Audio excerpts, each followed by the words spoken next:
Imagine un bon esprit, clair et affûté. Un esprit qui sert les activités du monde, qui organise, qui planifie, qui se souvient.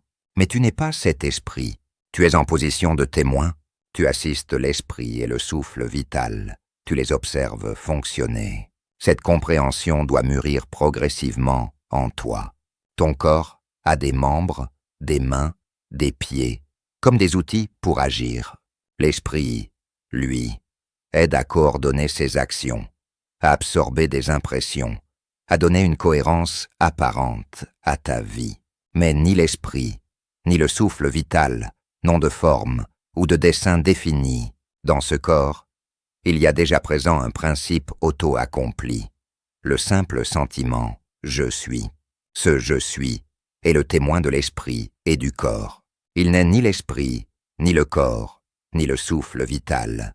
Découvre peu à peu que ce principe n'a aucune forme. Il est plus subtil que l'esprit, plus intime que la respiration, plus proche que ton propre corps. Il n'est pas ce qui agit, ni ce qui comprend, ni ce qui respire. Tu disposes d'organes d'action et de compréhension, mais le véritable « je » n'est ni l'organe d'action, ni le mouvement, ni la respiration. Ce principe silencieux voit même le souffle quitter le corps. Lui ne va nulle part. Il ne fait que disparaître de ta perception. Par erreur, le « je suis » s'identifie au corps et dit « ceci, c'est moi ». En réalité, c'est un principe totalement distinct du corps, de l'esprit et du souffle vital. Tu es témoin de l'esprit, donc tu ne peux pas être l'esprit. Observe un fait simple. Tu es assis, tu es debout, tu respires. As-tu besoin de te répéter sans cesse « je suis assis, je suis ici » pour le savoir? Non, parce que le simple fait d'être est déjà connu avant les mots. Si tu n'étais pas, aucune question ne pourrait apparaître. Il n'y aurait rien à chercher, rien à comprendre, aucun effort pour savoir. Tout part de cette évidence silencieuse. Je suis. Peu importe le nom que tu donnes à ce que tu es, le monde, le Brahman, le principe manifeste.